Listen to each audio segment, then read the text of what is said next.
Hey everyone, in this video I'll show you how to remove original video sound on TikTok.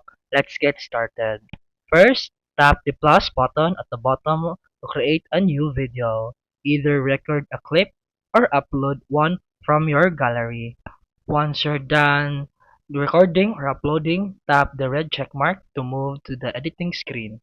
On the right side, tap volume, and here you'll see two sliders: original sound, then the sound from your recorded or added video, then added sound, any music or audio you add from TikTok.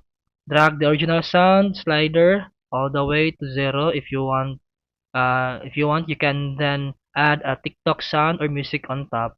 Then tap done, then continue editing your video. Once ready, add your captions and post as usual. And that's it for today's video. If you found this helpful, please like and subscribe for more videos.